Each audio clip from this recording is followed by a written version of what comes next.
Right. Sige, sige, sige. Hindi pa naman ako nakapunta ng Baclaran. Hello guys! Ang aking OOTD for this is a top from H&M. Jeans from, I don't know, but hindi naman siya Baclaran. And shoes from Sperry. Yung earrings ko, Pandora. Tissot, Pandora, Louis Vuitton. Thank you! Bye!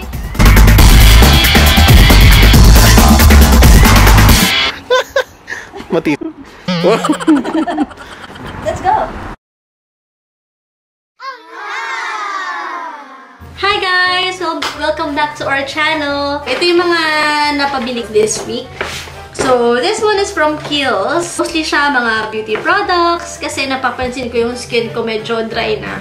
Actually, napansin ko siya mga a month ago. So, yung lalo na dito yung skin ko, gaspang-gaspang. So, nagtanong ako sa mga kaibigan ko, ano ba yung mga magandang beauty products, ganyan. So, I ended up with Kiehl's.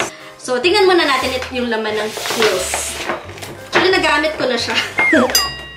First one is yung Rare Earth Deep Pore Cleansing Mask. Gamitin lang daw siya twice a week. The Amazonian White Clay intensively purifies to minimize pores.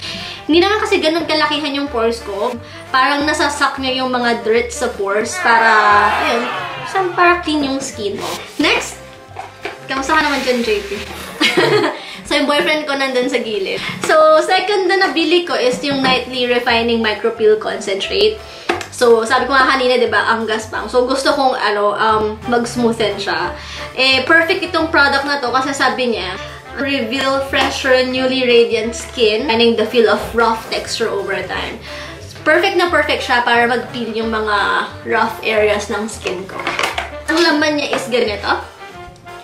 Yan, ganyan siya. Tapos may dropper siya sa loob para mas madali mo siyang i-apply sa skin mo. Usually, mga 2 drops lang naman ako sa forehead kasi yan laki ng forehead. Tapos, 2 drops din sa each cheek. 1 drop sa nose, tapos 1 drop sa chin. And evenly spread out. First, medyo medyo mahapdi ng konti kasi alam ko may acid to eh. Matapang, hindi mo siya pwedeng gamitin nightly. Siguro once or twice, pero hindi siya ganun katapang. So, pwede siya every night. Next is yung, not this one. So, yung Ultra Facial Cream. Moisturizer siya. So, pwede mo siyang i-apply after yung nightly pore refining concentrate mo. Para lang ma-moisturize siya overnight. Moisturizer siya. Pinagamit ko siya nito. And surprisingly, kanina, na nasa escalator kami, hinawakan ko yung skin niya. Tas ang kinis, guys. Tas ano pa siya, annoying. Annoying siya kasi rosy cheeks siya, tapos ako hindi. Nagba-blush on pa ako.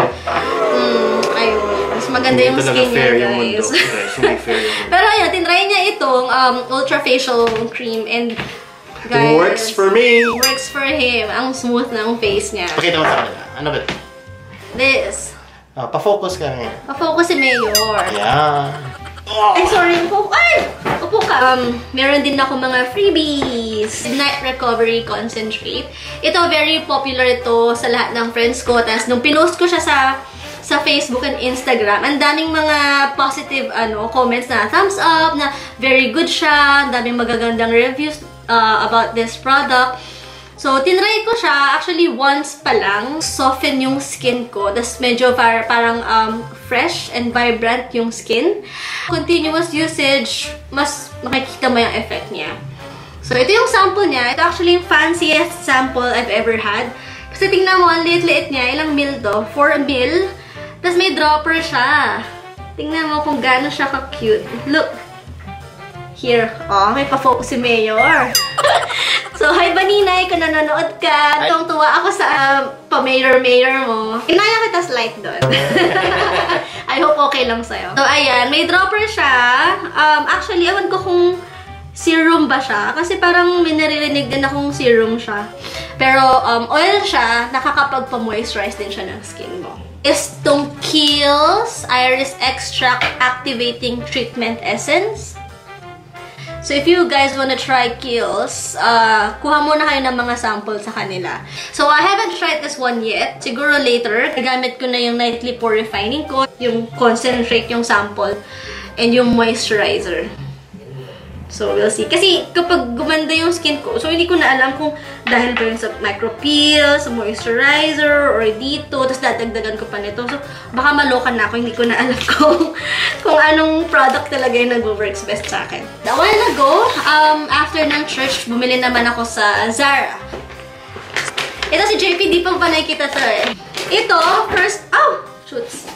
Ito, knit siya. Ito. Gusto ko siya kasi yellow. Parang ang fresh lang ng aura mo.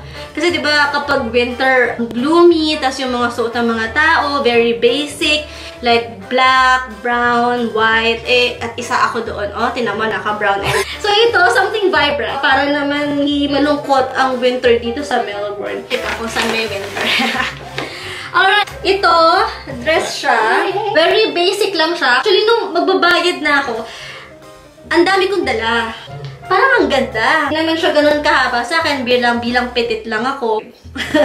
Cutie-cutie. Nasa medyo above the knee ko lang siya. Bumili pa ako ng isa. Kasi nagugulat na siya. So, ayan. Very basic. So, gusto ko lang siya kasi ang dami mong pwedeng i-add on lang. Like, dagdag ka ng accessories.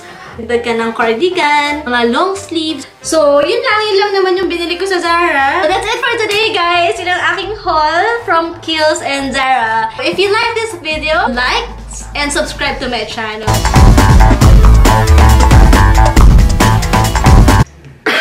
Sorry. Hello! 26 times 35.